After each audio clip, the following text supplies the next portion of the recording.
Saudara, yang Anda saksikan ini adalah visual terkini dari di depan sekolah di depan SMAN 72 Kelapa Gading, Jakarta Utara, di mana tim Jihandak saat ini dan juga dari Danzipur sedang melakukan pemeriksaan. Tadi kita sempat melihat ada tas hitam ya. Kita masih belum mengetahui penemuan terbaru apa yang didapatkan oleh tim yang melakukan olah TKP.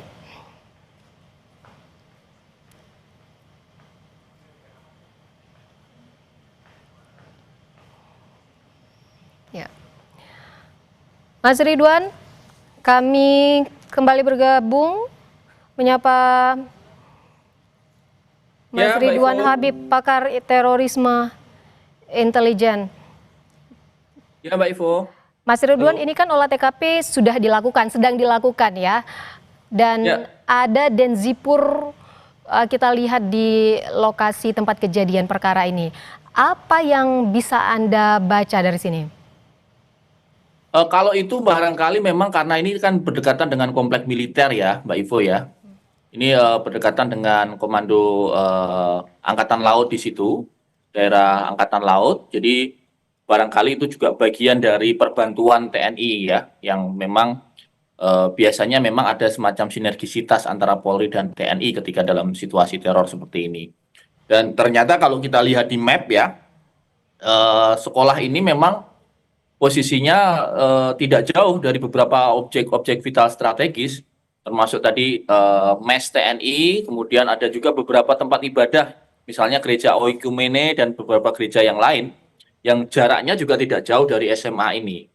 Jadi memang ini lokasi yang sangat padat dan kemungkinan memang targetnya bisa sangat random. Nah ini yang memang kita harus benar-benar menunggu, karena biasanya itu baru bisa dipastikan ketika yang pertama ada jejak-jejak forensik dari identitas pelaku yang ditemukan. Misalnya ada handphonenya yang tertinggal di situ bisa dilakukan digital forensik di alat telekomunikasinya si pelaku.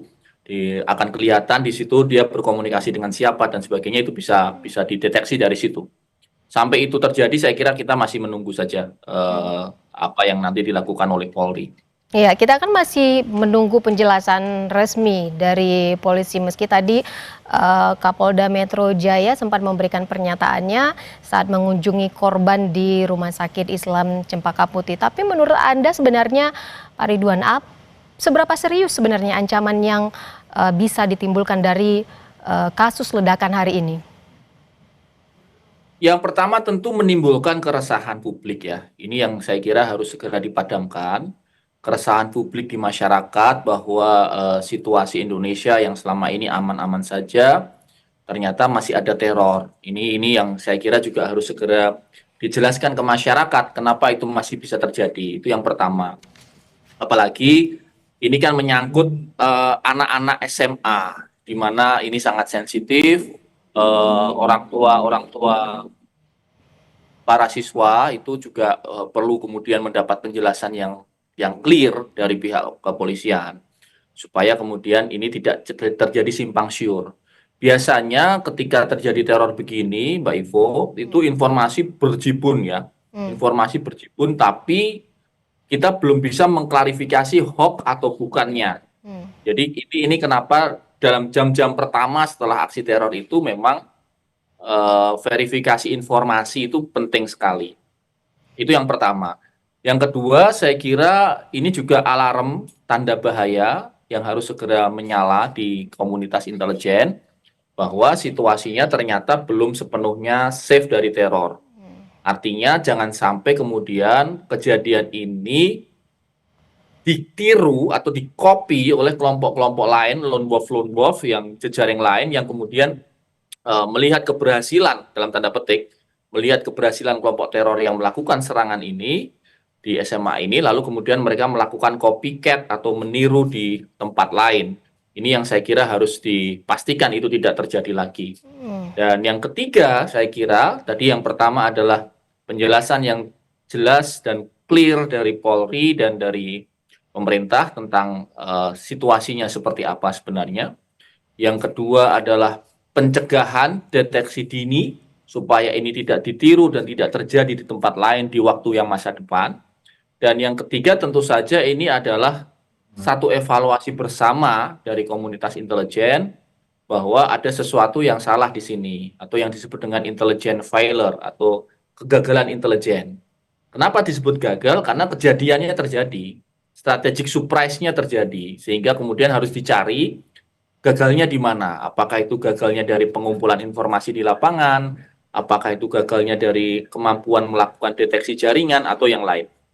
Gitu, Ibu. Ya, kita jeda terlebih dahulu, nanti akan kita lanjutkan kembali dialog bersama Anda, Pak Ridwan. Saudara, Anda tetaplah bersama kami di Breaking News Kompas TV terkait ledakan di SMA N72 Kelapa Gading, Jakarta Utara yang menyebabkan 54 orang terluka. Breaking News Kompas TV akan hadir kembali usai jeda bersama Maidov Elprina.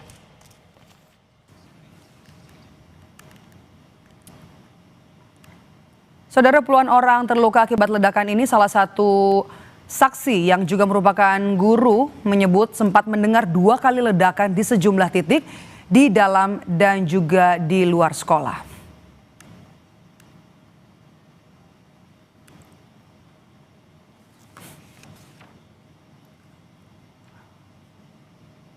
Ya cuma antisipasi lapor ke penjagaan, selanjutnya saya ke Balai Kesehatan untuk dapat mengevakuasi korban-korban.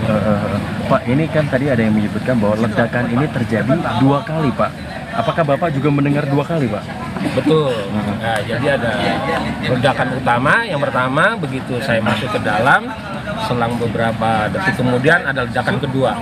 Nah, terus saya langsung bereaksi, yaitu langsung ke penjagaan menginformasikan sama ke Balai Kesehatan untuk memberitahu bahwa ada kejadian di sekolah SMA 72 ini. Pak, soal korban yang Andi juga sebagai pelakunya juga, tadi melihat kondisinya, sempat melihat kondisinya nggak, Pak? Kurang ini sih, cuma kalau itu asumsi bahwa itu pelakunya atau tidak saya tidak kurang tahu. Tapi kalau ngelihat tadinya sih saya masih sadar, tapi selanjutnya saya nggak taau. Pas sampai kecil fisik secara lukanya seperti apa yang Anda lihat? Di bagian cukup tubuh parah, kepalanya berdarah, gitu aja. Di anggota tubuh lainnya?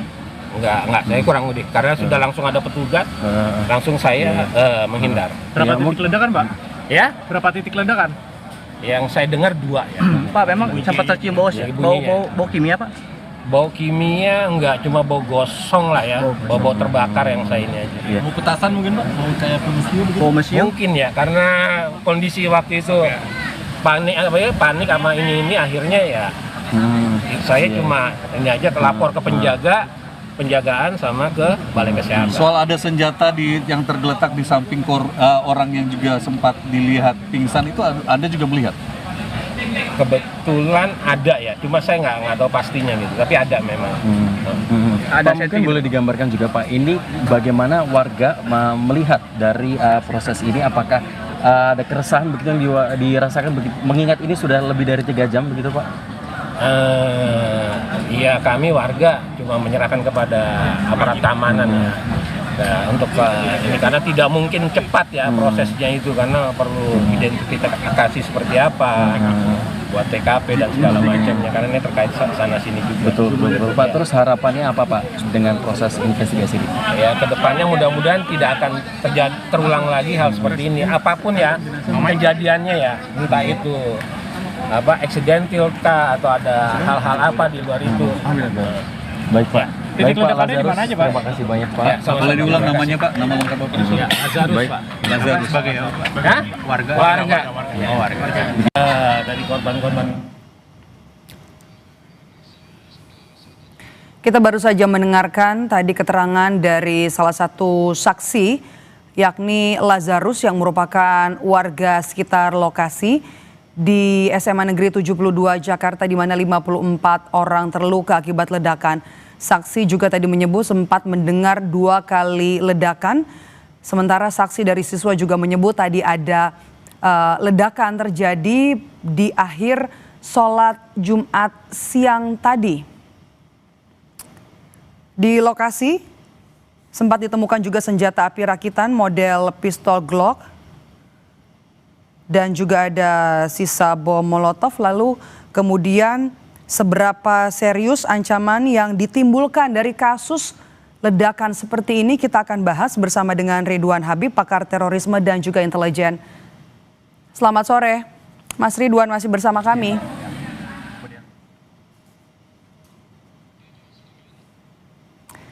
Mas Ridwan, oke. Mas Ridwan, dengan Maidops, setelah ada insiden ini, seberapa serius kemudian ancaman yang ditimbulkan dari kasus seperti ini terhadap keamanan publik? Anda melihatnya? Ya, ini tidak bisa dianggap sederhana ya. Kejadian ini satu hal yang menurut kami harus segera dilakukan mitigasi yang sangat serius, terutama di kontraterorisme effort yang sudah dilakukan selama ini oleh teman-teman Densus 88 dan BNPT. Selama ini kita sangat tenang atau merasa yakin bahwa kelompok teror di Indonesia sudah tidak mempunyai kemampuan untuk melakukan aksi serangan. Itu karena secara statistik sejak tahun 2022 itu relatif sampai hari ini tadi itu tidak ada serangan bom terbuka seperti yang terjadi hari ini.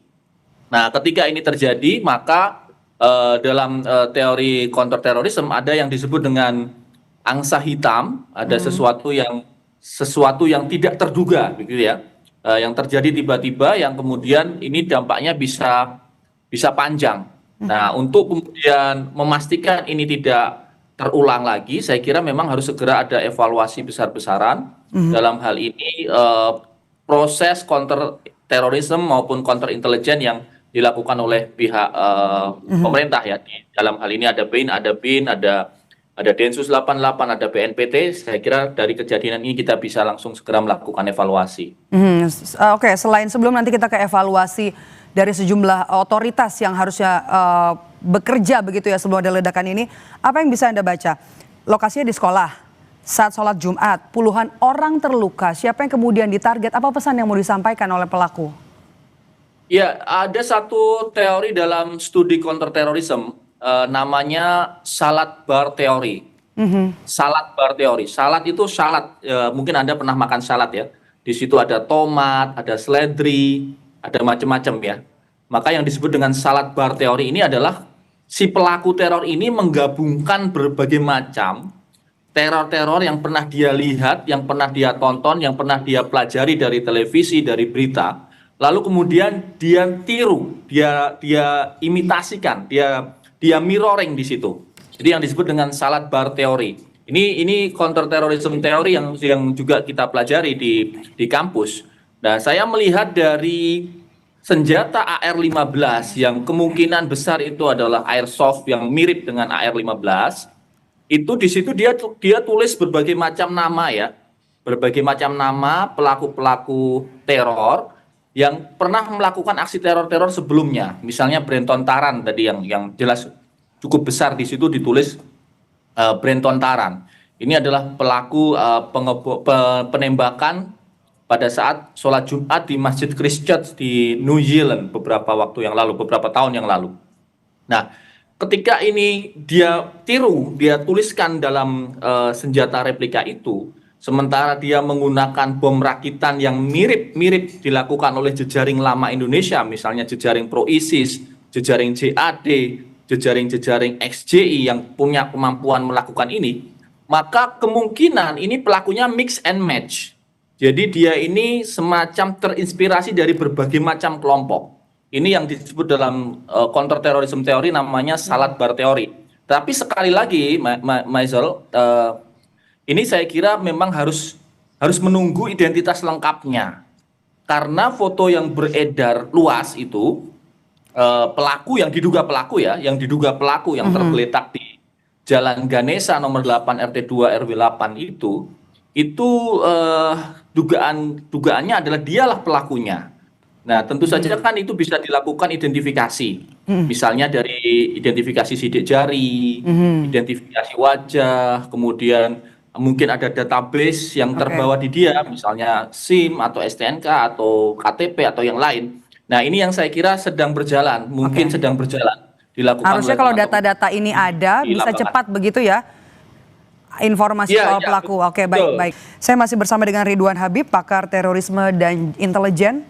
Mas Ridwan, Ya, tadi kita ya, sempat saya masih- terpotong, terhenti soal menyatukan puzzle begitu ya, ketika ada informasi soal sidik jari, kemudian juga informasi soal pelaku begitu ya. Bagaimana kemudian menyatukan puzzle-puzzle ini dari penyidik? Ya, ini tentu saja kan sedang berjalan ya prosesnya. Cuma memang kita tidak bisa menganggap bahwa ini sesuatu yang sederhana gitu, atau wah ini cuma insiden biasa gitu. Saya kira ini insiden yang luar biasa. Dan menurut saya ini satu hal yang harus direspon secara sangat serius oleh pemerintah, karena pertama sudah ada korban terluka, hampir 54 orang terluka, dan terjadi di kompleks sekolah di mana siswa itu wajib mendapatkan 100% jaminan keamanan, baik keamanan dalam mereka belajar maupun beraktivitas. Dan yang ketiga tentu saja ini terjadi pada saat situasi Indonesia sudah dalam konteks relatif tidak terjadi banyak Aman aksi begitu teror. ya. Aksi teror terakhir itu di Astana Anyar. Kami mendapatkan data terakhir itu di Astana Anyar Desember 2022. Jadi ini satu hal yang saya kira cukup serius dan harus menjadi perhatian khusus, terutama tadi motif pelakunya seperti apa gitu. Kalaupun memang itu tadi adalah senjata airsoft ya, senjata mainan, tetapi di dalam senjata itu, di fotonya itu kan dia tuliskan berbagai macam kata-kata ya. Tadi saya sebutkan di situ ada Brenton Taran, itu pelaku serangan di Christchurch, Selandia Baru 2019. Lalu ada tulisan For Agartha. For Agartha itu ada satu statement dari kelompok konspiratif neo-Nazi. Biasanya mereka bilang For Agartha gitu.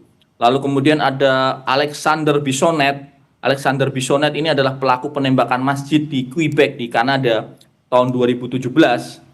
Kemudian ada Luca Traini, ini juga pelaku penyerangan bermotif rasis di Italia.